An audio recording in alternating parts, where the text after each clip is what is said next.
लिखो empirical and molecular formula, या पहले लिख लो determination of percent composition, determination of percent composition.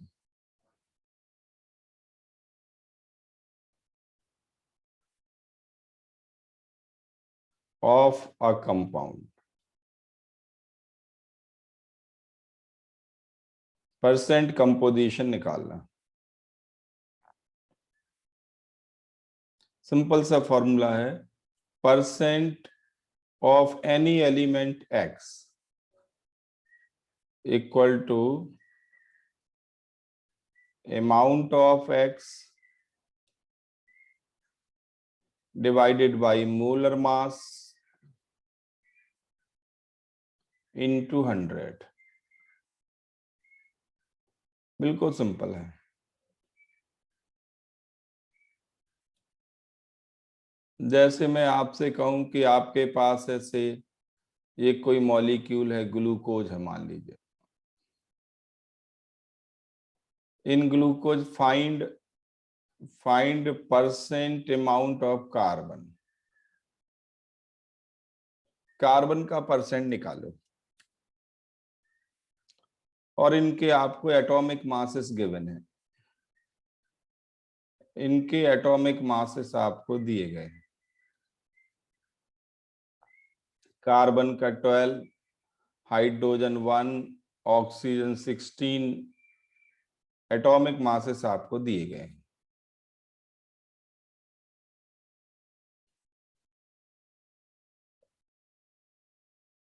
तो इस पूरे मॉलिक्यूल में कार्बन कितना है? इस पूरे मॉलिक्यूल में कार्बन कितना है? तो कार्बन का कोफिशिएंट है 6 और कार्बन का एटॉमिक मास है 12। तो ये हो जाएगा 72 ग्राम। मोल में रीड कर लो इसको। हाइड्रोजन कितना है इसके एक मोल में? तो हाइड्रोजन का कोफिशिएंट है 12, एटॉमिक मास है 1, 12 ग्राम। ऑक्सीजन कितना है इसमें? ऑक्सीजन का कोफिशिएंट है 6, एटॉमिक मास है 16, 96 ग्राम। तीनों को ऐड कर दें, टोटल देखें 180 ग्राम आ जाएगा। तो अगर आपको परसेंट कार्बन बताना है इसमें, तो कितना आएगा परसेंट कार्बन? तो एलिमेंट जो एक्स है, एक्स की जगह कार्बन सोचो, कार्बन। परसेंट कार्बन बताना हो तो एक्स की जगह कार्बन सोचो।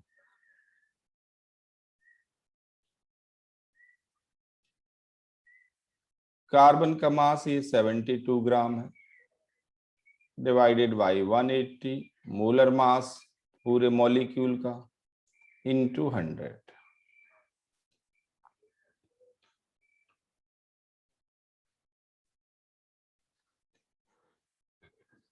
बिल्कुल आसान है।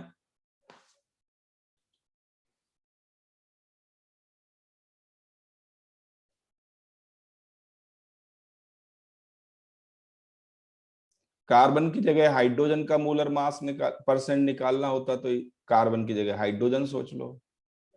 सबका निकाल लेंगे इसी तरह से।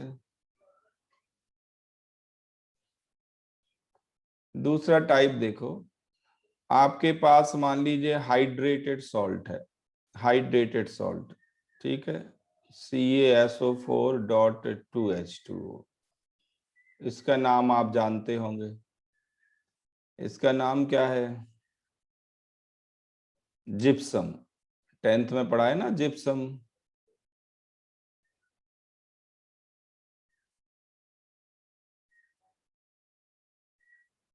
तो ये जिप्सम है। आपसे कहें फाइंड परसेंट H2O, या इसी को कहते हैं परसेंट वाटर ऑफ क्रिस्टलाइजेशन।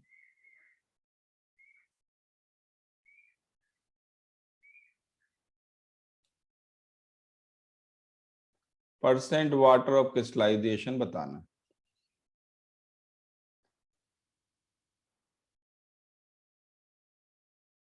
तो जो ये फॉर्मूला में जो हमने जहां कार्बन लिखा था, अब इस कार्बन की जगह आपको क्या लिखना है?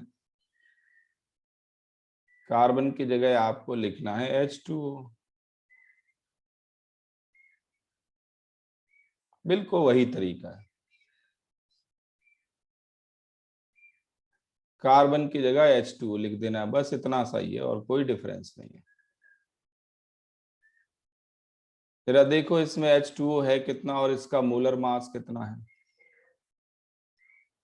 एटॉमिक मास ये है, कैल्शियम को 40 होता है, सल्फर 32, ऑक्सीजन 16, हाइड्रोजन 1, ये एटॉमिक मासेस हैं।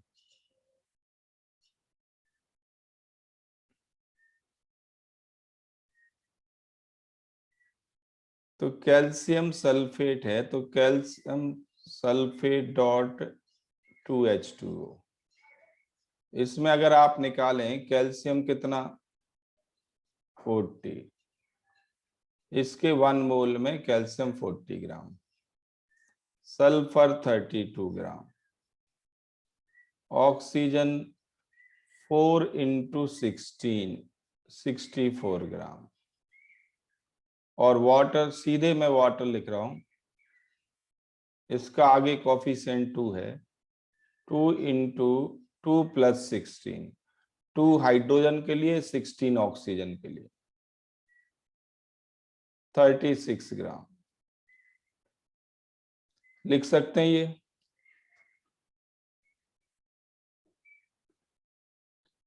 H2O के लिए 2 इंटू 2 प्लस 16 क्यों किया, ये समझ में आ गया सबको?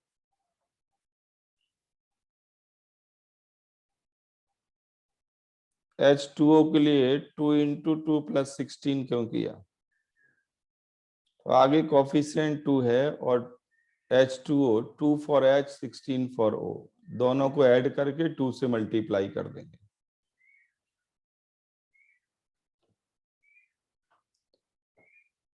मोलर मास कितना आया?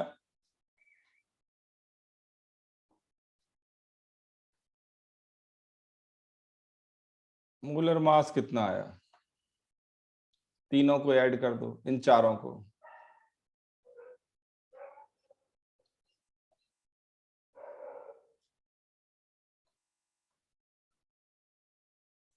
मोलर मास आया 172, ठीक है।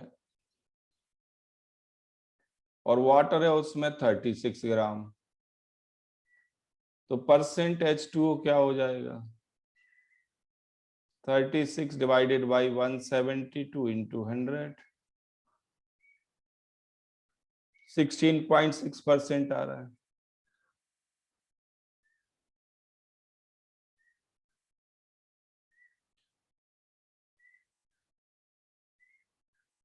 आ गया समझ में सबको कैसे परसेंट निकालना है?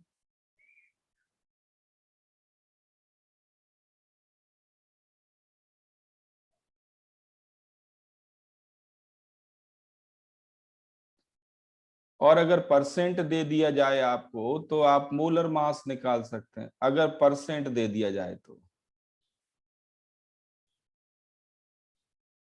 तो इसका तीसरा टाइप देखो, अगला टाइप, नेक्स्ट क्वेश्चन देखो। आपसे कहें कि आपके पास कोई प्रोटीन है, कोई प्रोटीन है जिसका फॉर्मूला ये है CaHbN10, O कुछ भी है, C, ये फॉर्मूला है। कोई प्रोटीन है, उसका फॉर्मूला ये आपके सामने है, और इस प्रोटीन में परसेंट N आपको दिया है मैंने। परसेंट N है मान लीजिए 0.25, 0.25% N है। Find molar mass of protein, find molar mass of protein.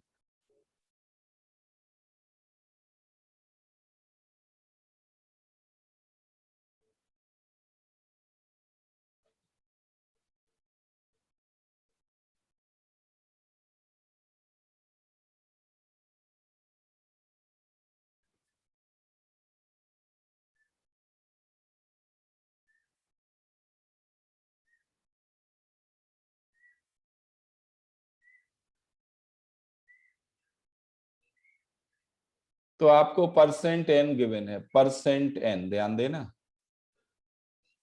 Percent N given है तो परसेंट एन का फॉर्मूला लिखो, amount of N divided by molar mass of protein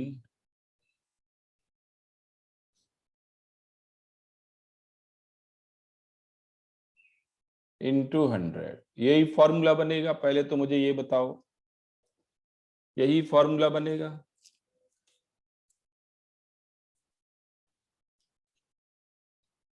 अब डाटा रख दो, परसेंट एन कितना है 0.25,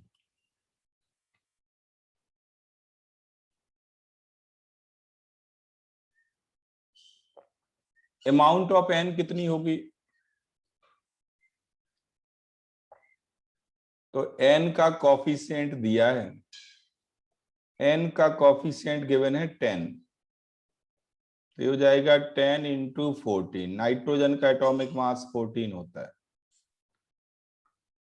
मोलर मास मालूम नहीं, वही तो बताना है, इंटू 100।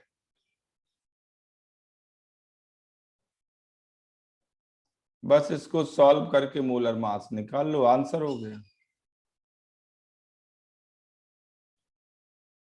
56,000 आ रहा, बिल्कुल ठीक है।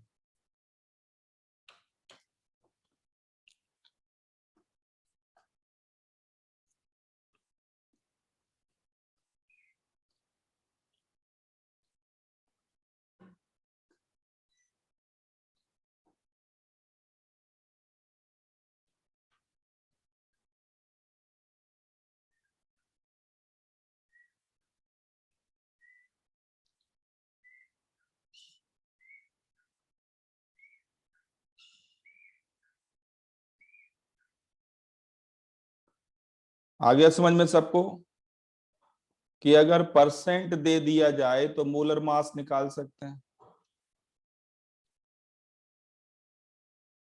ये उल्टा कर दिया मैंने कुछ, ठीक है? तो बुक्स में ऐसे ही क्वेश्चंस भरे पड़े हैं, बिल्कुल आसान आसान से, ठीक है? मेथड को सीखना है आपको, बस इनको प्रैक्टिस कर लो, बाकी सारे क्वेश्चंस होते जाएंगे।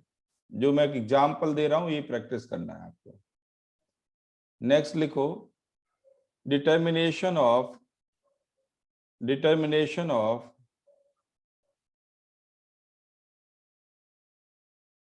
Empirical and molecular formula.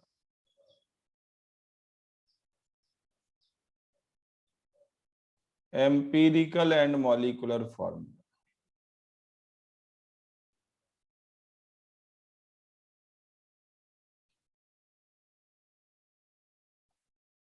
Empirical और मॉलिक्यूलर फॉर्मूला आपको चाहिए। पहले तो इनका मतलब समझ लें, मॉलिक्यूलर फॉर्मूला और एम्पिरिकल फॉर्मूला में डिफरेंस क्या है।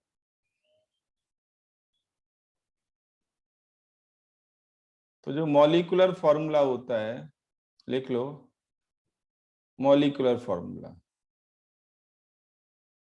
देखो, it gives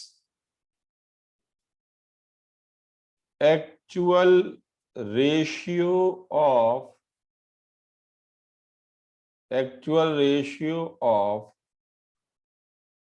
moles of atoms, actual ratio of moles of atoms present in the molecule।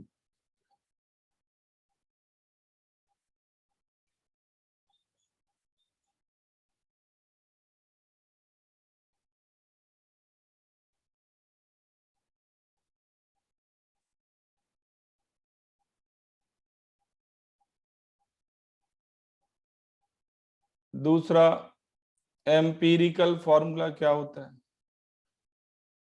सब कुछ सेम है, एवरीथिंग सेम, एक्चुअल रेशियो की जगह केवल क्या कर देना है, एक्चुअल रेशियो की जगह आपको कर देना है सिंपल रेशियो।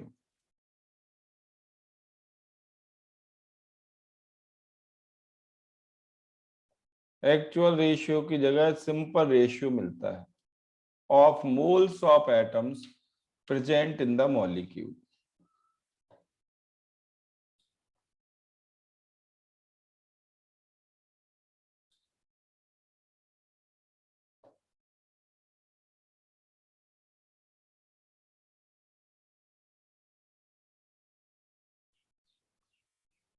एग्जाम्पल दूं इसका बहुत आसान सा, जैसे हमारे पास बहुत ही सिंपल एग्जाम्पल है Na2S4O6,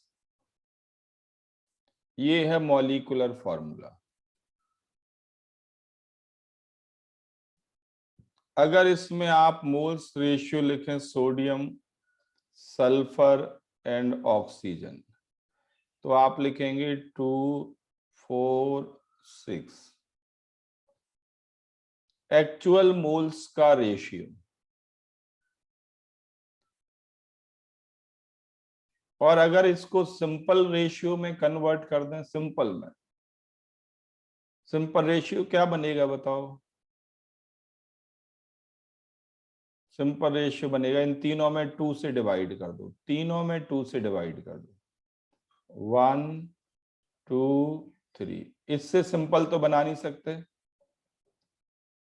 ये सिंपल रेशियो हो गया, इससे सिंपल नहीं हो सकता। तो सिंपल रेशियो देख के जो फॉर्मूला बनेगा, एक Na हो गया, 2 सल्फर हो गए और 3 ऑक्सीजन हो गए। सिंपल रेशियो पे बेस्ड जो फॉर्मूला होगा उसका नाम होगा एम्पीरिकल फॉर्मूला।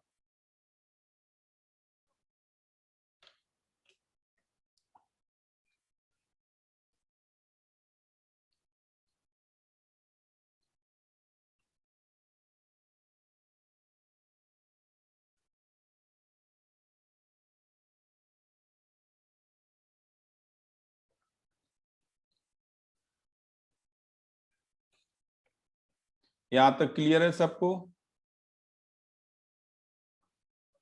अब ये जरूरी नहीं है कि empirical formula and molecular formula different हो। It is not necessary that empirical formula and molecular formula are different. They could be same also. They could be same also.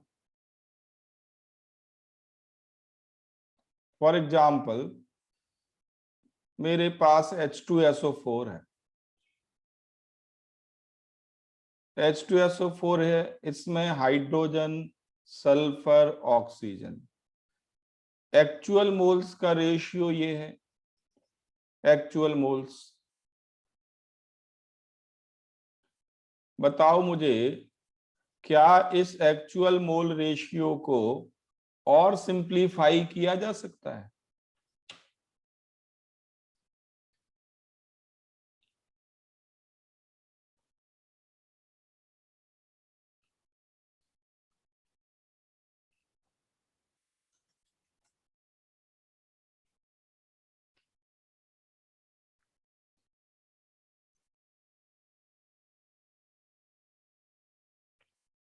तो H2SO4 का molecular formula, H2SO4 का empirical formula, दोनों same है।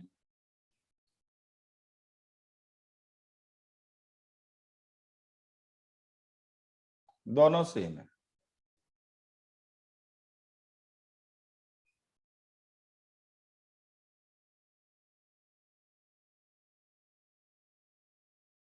तो empirical और molecular formula same भी हो सकते हैं और डिफरेंट भी हो सकते हैं।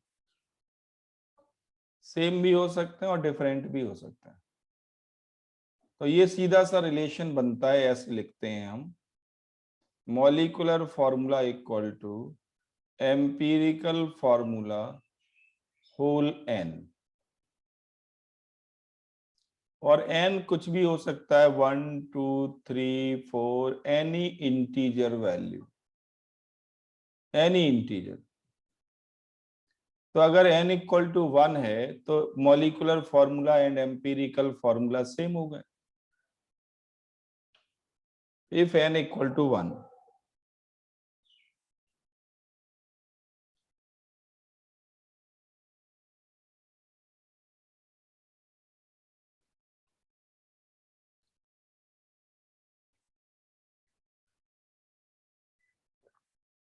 And what is N? What is N? तो एन इक्वल टू होगा molecular formula mass divided by empirical formula mass. N होता है molecular formula mass divided by empirical formula मास।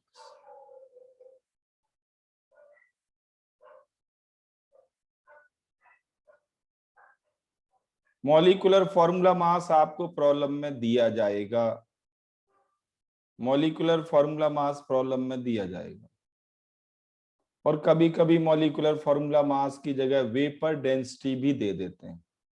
तो आप लिख लें molecular formula mass equal to होता है 2 इंटू वेपर डेंसिटी।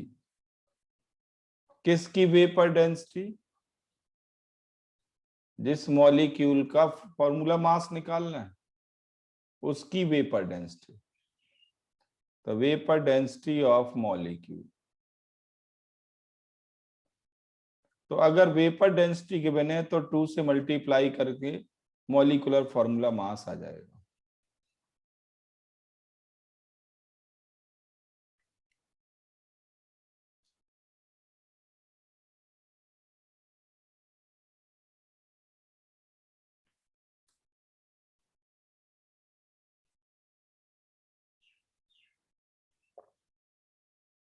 ठीक है, तो ये आपको गिवन होगा, this will be given in the problem. या तो डायरेक्ट मॉलिक्यूलर फॉर्मूला मास देंगे या वेपर डेंसिटी दे देंगे, कुछ ना कुछ एक डाटा होगा। एम्पिरिकल फॉर्मूला हमें निकालना होता है, वही मेथड अब हम आगे पढ़ने जा रहे हैं। कैसे निकालेंगे? पहले एम्पिरिकल फॉर्मूला और फिर उसके बाद मॉलिक्यूलर फॉर्मूला।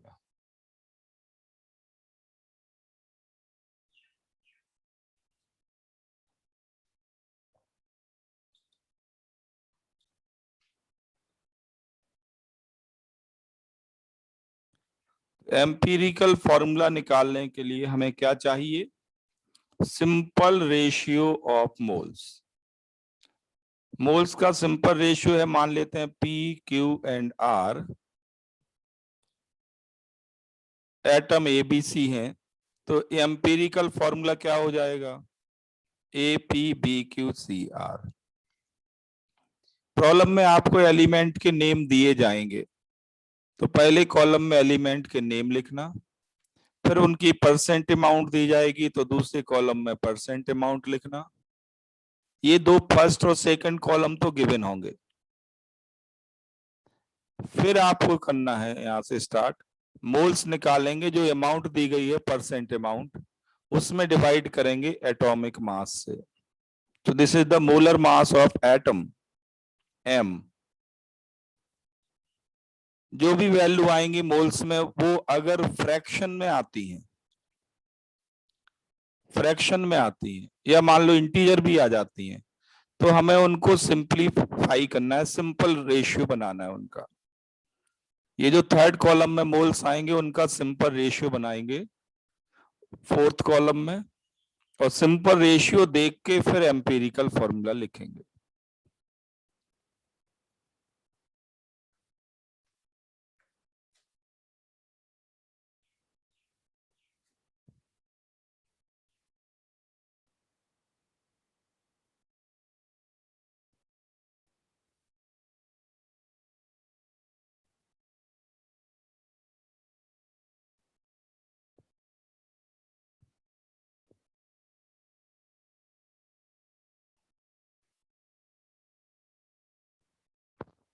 टेबल समझ में आ गई सबको?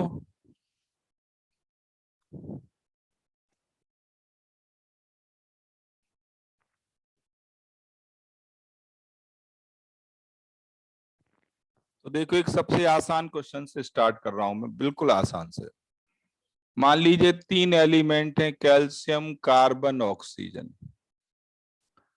एक का परसेंट है 40%, दूसरे का 12%, तीसरा 48%। ये डाटा आपके पास है।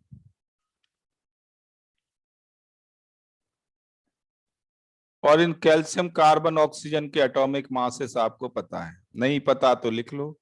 कैल्शियम 40 है, कार्बन 12, ऑक्सीजन 16, ये एटॉमिक मास होते हैं।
देखो तीसरा तीसरा कॉलम में परफॉर्म कर रहा हूं, अब ध्यान दो।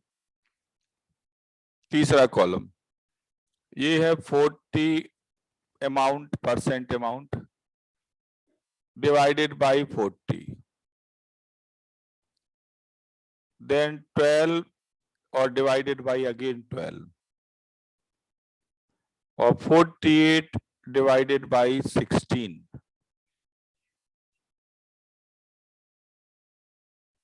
अब ये ऑलरेडी इंटीजर है, ऑलरेडी सिंपल रेशियो है, ऑलरेडी यही है, इससे सिंपल तो हो नहीं सकता। तो फॉर्मूला क्या बनेगा बताओ? Ca कार्बन O3 बनेगा कि नहीं?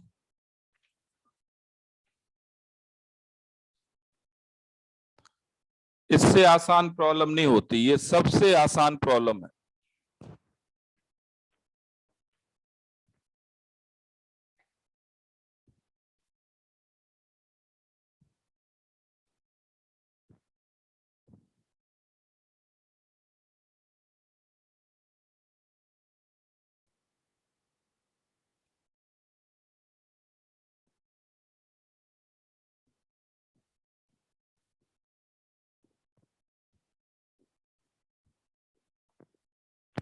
सबको समझ में आ गई?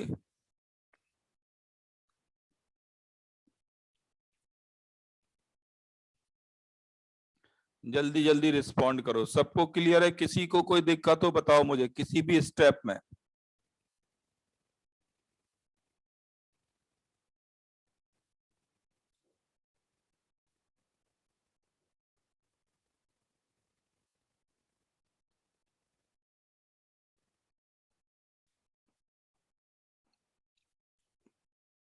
ठीक है, तो देखो ये सबसे आसान प्रॉब्लम इसलिए थी क्योंकि आपको मोल्स ऑलरेडी इंटीजर वैल्यू आ गई नंबर 1, और ऑलरेडी सिंपल रेशियो आ गया, तो इससे आसान तो कुछ था नहीं। बट अगर मान लीजिए ये फ्रैक्शन में आते फिर क्या करते? अगर ये फ्रैक्शन में आते तो फिर हमें किसी नंबर से डिवाइड करना था इन तीनों में, या किसी नंबर से मल्टीप्लाई करना था, और टारगेट हमारा क्या होता? टारगेट होता सिंपल होल नंबर रेशियो बनाना।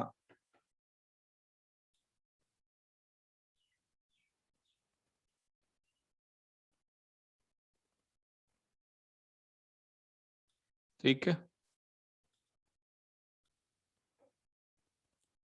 इसमें आपके पास 3 एलिमेंट हैं, hydrogen, carbon, chlorine. Hydrogen, carbon, chlorine, 3 element हैं, और इनकी परसेंट अमाउंट दी गई है 4.07%।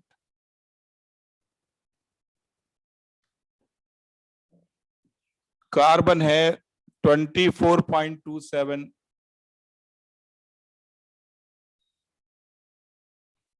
और क्लोरीन है 71.65। ये आपके सामने है डाटा। इनकी हेल्प से पहले आप एम्पीरिकल फॉर्मूला निकालो। पहला काम है आपका एम्पीरिकल फॉर्मूला निकालना।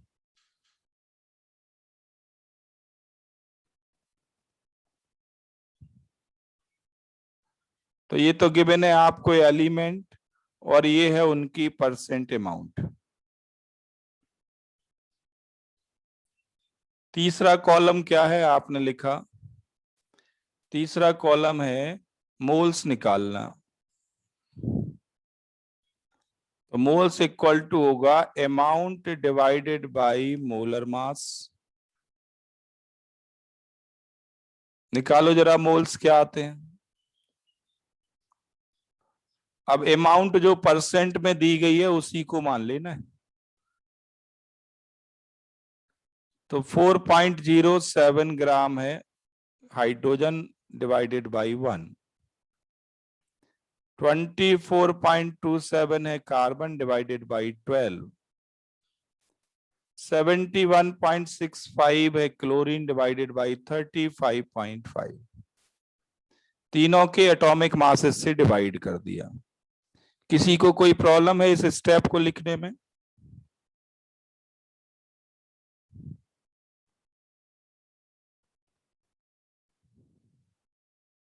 ओके, अब इनको सॉल्व करके जरा वैल्यू निकालो क्या आती है।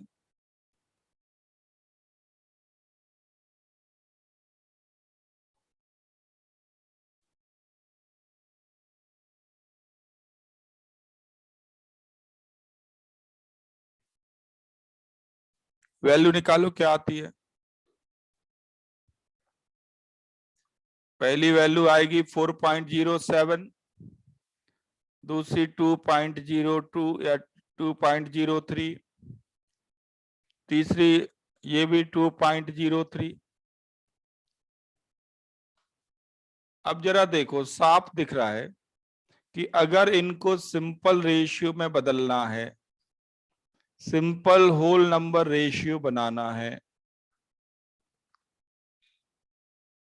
तो क्या करेंगे? इन तीनों में डिवाइड करो 2.03 से। साफ दिखाई पड़ रहा है।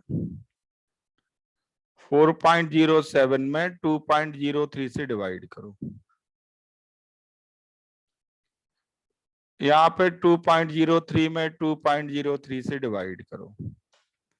यहाँ भी 2.03 में 2.03 से डिवाइड करो।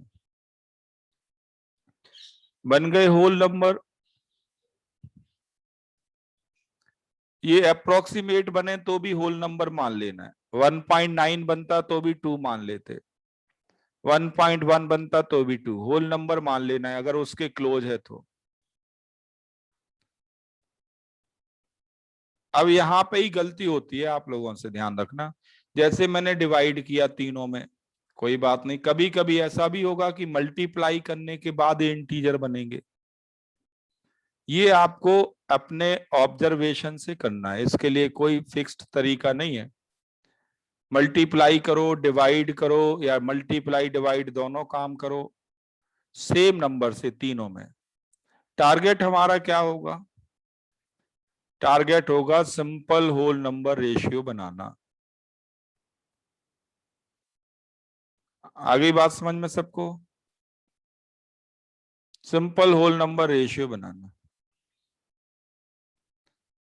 और होल नंबर जैसे ही बन जाएगा रेशियो, इसको देख के आप लिख सकते हैं एम्पीरिकल फॉर्मूला।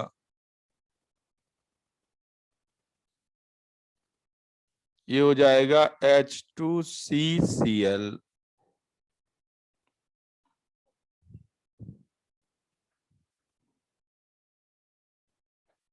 सबको समझ में आ गया कैसे निकाला हमने?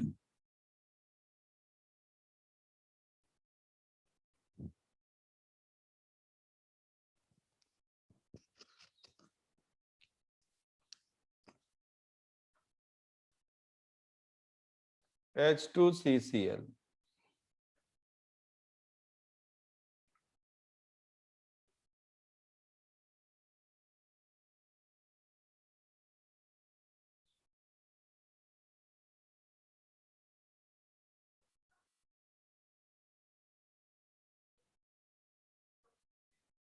ठीक है, अब इसका अगला पार्ट देखो। अगला पार्ट ये है, इन्होंने कहा कि मॉलिक्यूल की वेपर डेंसिटी दी गई है।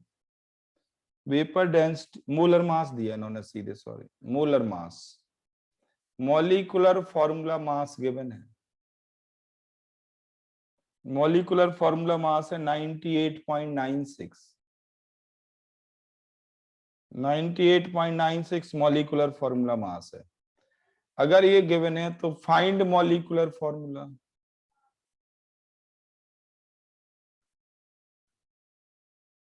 मॉलिक्यूलर फॉर्मूला मास गिवन है तो मॉलिक्यूलर फॉर्मूला निकालो।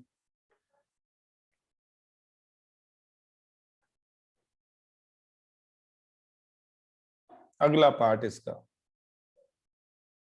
तो देखो सबसे पहले आपको निकालना होगा n। n निकालना होगा। What is n? Molecular formula mass divided by empirical formula mass. n निकाल लो, और जो भी n की वैल्यू आएगी एम्पिरिकल फॉर्मूला को उतने टाइम्स कर दो। तो मॉलिक्यूलर फॉर्मूला मास तो रेडीमेड गिवन है 98.96। एम्पिरिकल फॉर्मूला मास आप यहां से निकालो, एम्पिरिकल फॉर्मूला से। एम्पिरिकल फॉर्मूला से एम्पिरिकल फॉर्मूला मास निकालो। ये आएगा 2 + 16 + 35.5। 2 for hydrogen, sorry 12 for carbon, 12 for carbon, 35.5 for chlorine. तो ये आ जाएगा 49.5। ये है एम्पिरिकल फॉर्मूला मास और ये है molecular formula mass.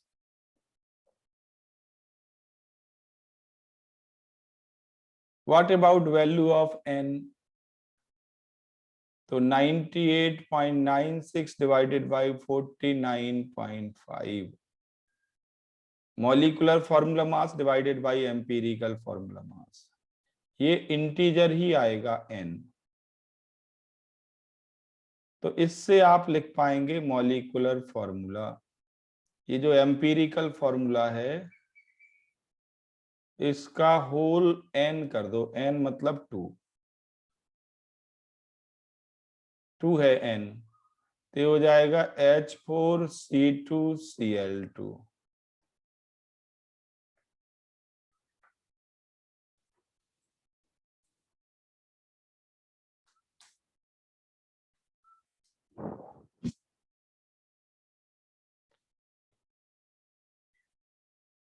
I think समझ में आ गया सबको कैसे निकालना है ये।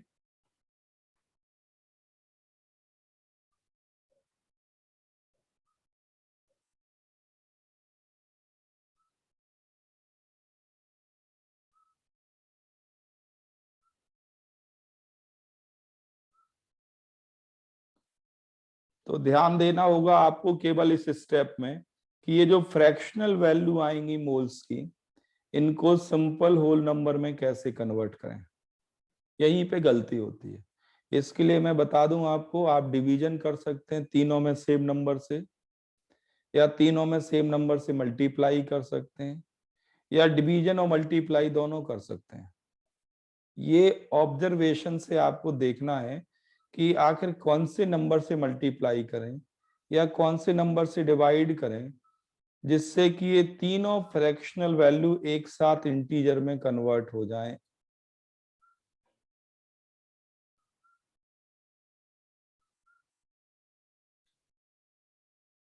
ठीक है,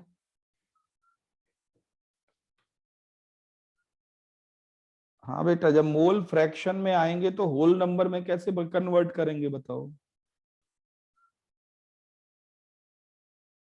होल नंबर में कैसे कन्वर्ट करेंगे अगर मोल फ्रैक्शन में आएंगे तो?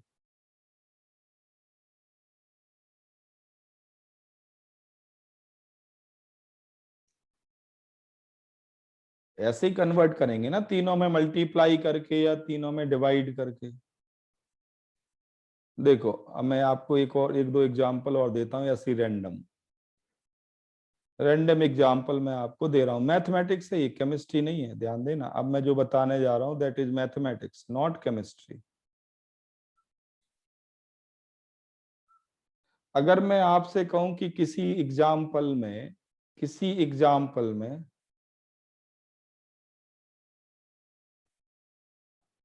हाँ बेटा, मैंने आपको पहले ही बताया, आप सुनते नहीं, आप लोग ध्यान से जल्दी भूल जाते हैं। मैंने कहा कि n की वैल्यू इंटीजर आनी चाहिए, तो यहाँ 100% इंटीजर नहीं आ रही है, तो 1.92 आ रहा है तो वो 2 मान लो। ऐसे ही सिंपल रेशियो बनाते वक्त भी अगर 1.9 आ रहा है तो उसको 2 मान लेना है, या 2.1 आ रहा है तो 2 मान लेना है।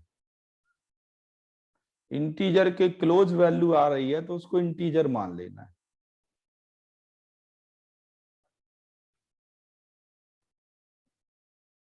देखो, मान लीजिए एक के मोल्स हैं 1, दूसरे के हैं 1.5, एक के 1 है, दूसरे के 1.5 है, तीसरे के 2.5 है। अब बताओ इनको सिंपल होल नंबर रेशियो में कैसे कन्वर्ट करेंगे?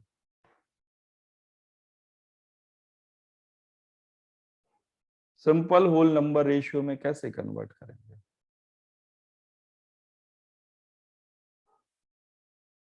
तो सिंपल मैथमेटिक्स ये कहती है कि इन तीनों में 2 से मल्टीप्लाई कर दो, इन तीनों में 2 से मल्टीप्लाई कर दो। आप देखो ये तीनों होल नंबर में आ गए।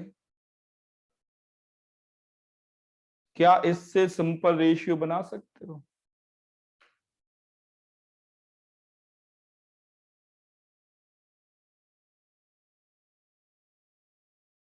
तीनों में 2 से मल्टीप्लाई करना पड़ा तब होल नंबर बना। ये तो मैथमेटिक्स है, केमिस्ट्री थोड़ी है बेटा। ये जो फ्रैक्शनल वैल्यू है इनको हमें होल नंबर में कन्वर्ट करना है, तीनों को, तीनों में किसी भी नंबर से डिवाइड करके, तीनों में किसी भी नंबर से मल्टीप्लाई करके, या डिवीजन और मल्टीप्लिकेशन दोनों करके। ये कन्वर्जन समझ में आ गया? भाई किसी हाफ वैल्यू को इंटीजर बनाना होगा तो हम यही करेंगे ना, मल्टीप्लाई कर दो 2 से। तीसरा एग्जाम्पल देखो, नेक्स्ट देखो। यहीं पे गलती होनी है आप लोगों से, अगर यहाँ गलती नहीं हुई तो फिर कुछ दिक्कत नहीं। मान लीजिए कि यहाँ पे मोल्स हैं 0.5। अब क्या करेंगे इनको सिंपल होल नंबर में बदलने के लिए?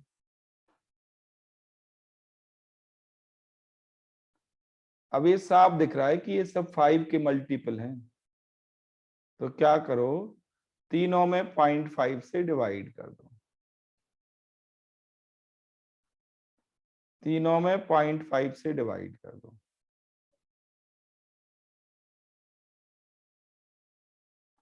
तो ये आ जाएगा 1, ये आ जाएगा 3, ये आ जाएगा 5।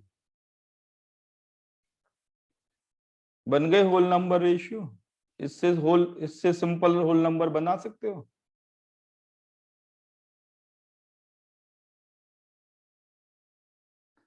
अगर इससे सिंपल होल नंबर बना सकते हो तो बनाओ।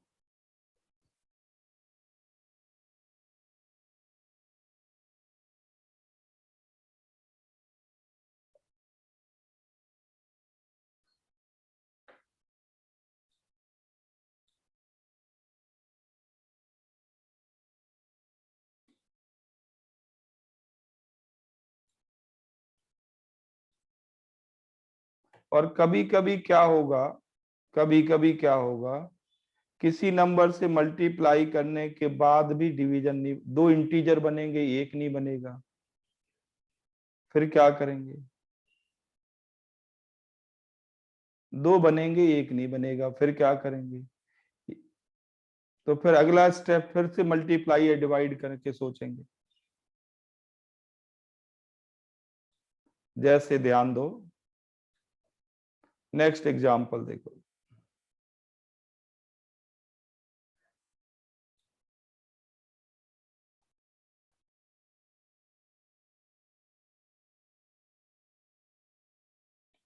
मान लीजिए कि आपके पास ये है, कोई एक वैल्यू है से 1.2, दूसरी वैल्यू है 1.8 और तीसरी वैल्यू है कुछ डिफरेंट से 2.5 है, कुछ 2.6 मान लो, ये ऐसे है।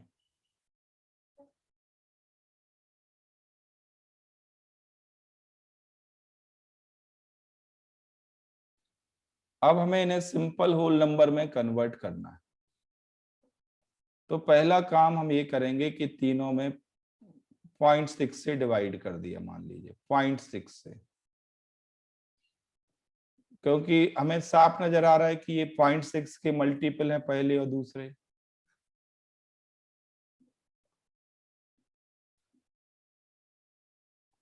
पहले और दूसरे 0.6 के मल्टीपल हैं। ये इंटीजर बन गया, ये इंटीजर बन गया, पर ये नहीं बन पाया इंटीजर, ये 13/3 है।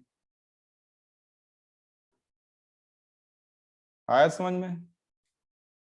दो इंटीजर बन गए सिंपल, एक नहीं बन पाया। अब फर्दर आगे करेंगे क्या? फिर इनके लिए फर्दर क्या करना, मल्टीप्लाई कर दो तीनों में सेम नंबर से, मल्टीप्लाई बाई 3 तीनों में। तो ये हो जाएगा 6, ये हो जाएगा 9 और ये क्या हो जाएगा 13।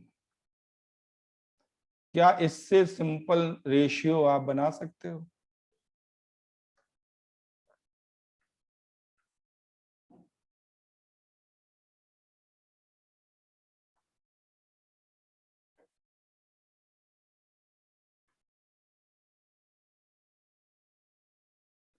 अब आप कहोगे कि हमने ये 2 बार क्यों किया, पहले डिवाइड फिर मल्टीप्लाई। सबसे अच्छा होता कि 0.2 से पहले ही डिवाइड कर लेते, 0.2 से पहले ही डिवाइड कर लेते, तो यही आ जाता कि नहीं। बट मैंने 0.6 सिलेक्ट किया पहले, उसका रीजन ये था कि हमें सिंपल होल नंबर चाहिए, सिंपलेस्ट पॉसिबल।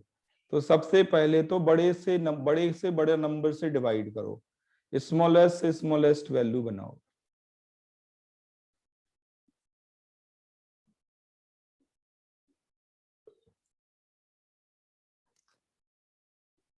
नहीं तो सीधे 2 से डिवाइड कर लो पहले, फिर हो सकता है बाद में इंटीजर बनाने के लिए फर्दर डिवीजन करना पड़े, ये भी हो सकता है। टारगेट है simplest possible whole number ratio. तरीका समझ में आ गया आपको? यहाँ केमिस्ट्री काम नहीं करेगी, यहाँ तो मैथमेटिकल स्किल काम करेगी आपकी, मैथमेटिकल स्किल काम करेगी। फ्रैक्शनल वैल्यू को इंटीजर वैल्यू में कन्वर्ट करना। ऑप्शन से कैसे कैसे कर सकते हैं, तीनों में सेम नंबर से डिवाइड करो, तीनों में सेम नंबर से मल्टीप्लाई करो, या डिवाइड और मल्टीप्लाई दोनों काम करो। बस हमें चाहिए simplest possible whole number ratio.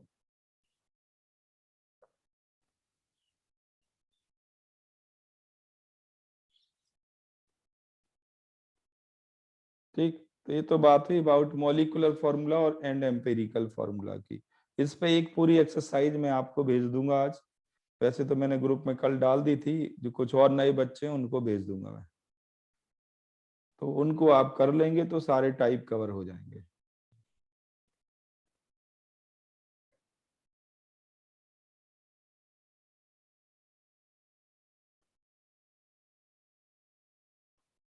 Next देखो प्रॉब्लम पूछने का तरीका, नेक्स्ट तरीका एम्पिरिकल और मॉलिक्यूलर फॉर्मूला का।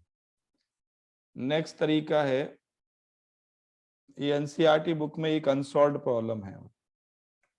मैं केवल अभी एम्पिरिकल फॉर्मूला तक की बात करूंगा। इन्होंने कहा है कि आपके पास कोई हाइड्रोकार्बन गैस है, मालूम नहीं, हाइड्रोकार्बन गैस है। प्रॉब्लम लिख लें, हाइड्रोकार्बन गैस को आपने बर्न किया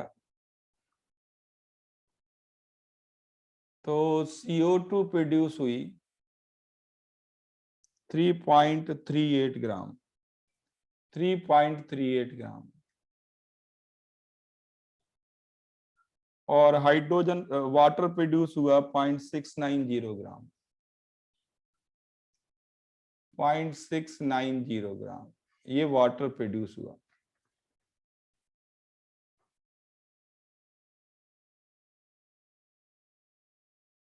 आपको बताना है इसका एम्पिरिकल फॉर्मूला, एम्पिरिकल फॉर्मूला बताना है। बिल्कुल आसान है, बहुत ही आसान। एम्पिरिकल फॉर्मूला का मतलब है कार्बन और हाइड्रोजन के मोल्स का रेशियो, यही चाहिए ना हमें। तो आप मुझे बताओ एक एक करके, CO2 के मोल्स कितने होंगे? CO2 का मोलर मास होता है 44। मैं डायरेक्ट मोलर मास दे रहा हूं, इसमें टाइम ना लगे। ये तो निकाल सकते हैं मोलर मास। H2O का मोलर मास होता है 18। तो मोल्स ऑफ CO2 निकालो और फिर कार्बन के कोफिशिएंट से मल्टीप्लाई कर दो, तो मोल्स ऑफ कार्बन आ जाएंगे। पहले निकालो आप मोल्स ऑफ CO2। CO2 के मोल्स चाहिए तो CO2 का मास 3.38 ग्राम, CO2 का मोलर मास 44,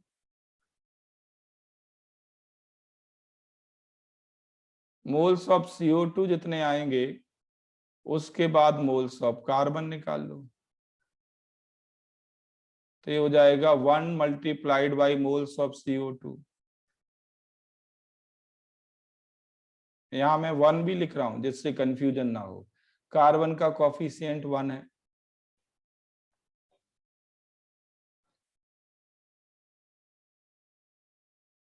सॉल्व करो इसको, देखो जल्दी जल्दी क्या आता है ये। इसी तरह से आप निकालो मोल्स ऑफ H2O 0.690 ग्राम, तो मास गिवन है, मोलर मास 18। और मोल्स ऑफ H एटम्स कैसे आएंगे?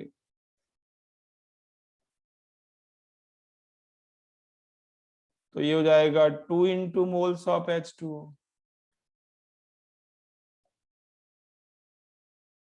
निकालो जरा क्या आते हैं H एटम्स के मोल्स। सॉल्व करो दोनों को, जल्दी करो।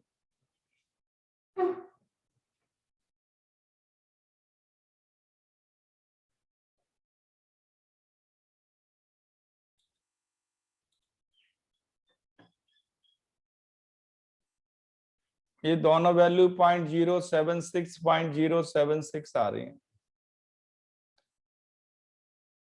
देखो बेटा, आप अभी मुद्दा नहीं समझ पा रहे, सत्यव्रत भी यही है, हर्षयोत भी यही है, मुद्दा नहीं समझ पा रहे हो आप लोग। मुद्दा क्या है मैं बताता हूं। मैं आपसे कहूं कि यहां से दिल्ली की डिस्टेंस कितनी है, यहां से दिल्ली की डिस्टेंस कितनी है? कोई कहेगा भाई 195 किलोमीटर, ध्यान देना, कोई कहेगा 195 किलोमीटर है। अब आपने वर्ड यूज किया दिल्ली की डिस्टेंस, सत्यव्रत ध्यान से सुनना, दिल्ली की डिस्टेंस। अब दिल्ली के अंदर की बात करें, दिल्ली के अंदर की बात करें, मैं कहूं कि बताओ पार्लियामेंट की डिस्टेंस कितनी है, प्रगति मैदान की डिस्टेंस कितनी है, CBSE बोर्ड जहां है उसकी डिस्टेंस कितनी है? तो क्या जो किलोमीटर पे डिस्टेंस लिखी जाती है कि दिल्ली की डिस्टेंस इतनी है, उसकी उसकी इंपॉर्टेंस है फिर, जब सब कुछ अलग अलग है तो?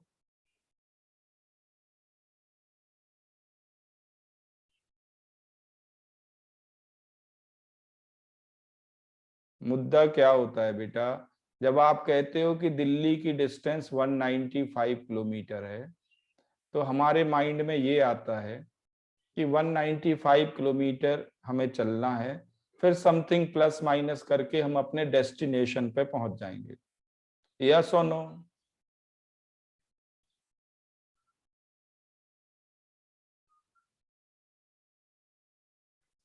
भाई किसी सिटी की डिस्टेंस आपको दे दी जाए, then you have to move inside the city some kilometre also, should we include that kilometre also?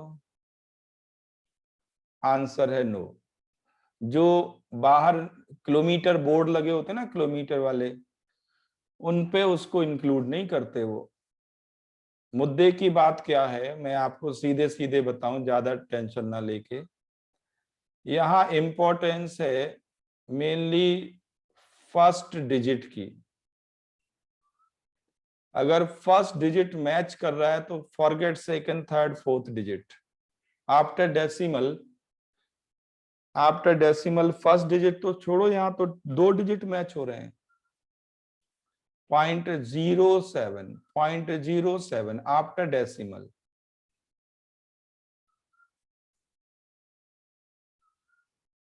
तो 6 की भी कोई इंपॉर्टेंस नहीं है।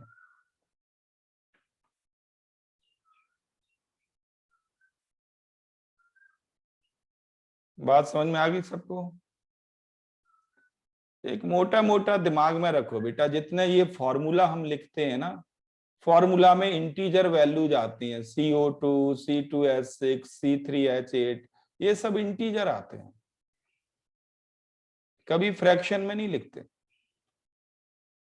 तो यहां जो मोल्स के रेशियो की वैल्यू आएगी वो इंटीजर आएगी। कुछ ऐसा होगा तो अब मान लो ये 0.76 है और ये मान लो 0.77 है। अब हम क्या करेंगे? क्या कभी इनको इंटीजर बना पाएंगे? बनेगा, बहुत ऑड बनेगा, वो फॉर्मूला ही नहीं है। तो इस 6 को और इस 7 की कोई इंपॉर्टेंस नहीं। बात समझ में आ गई सबको?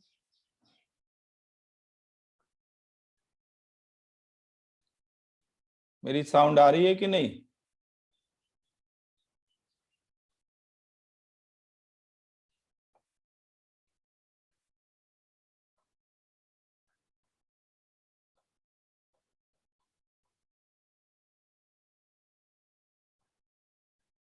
चलो ठीक है, इतना क्लियर हो गया सबको?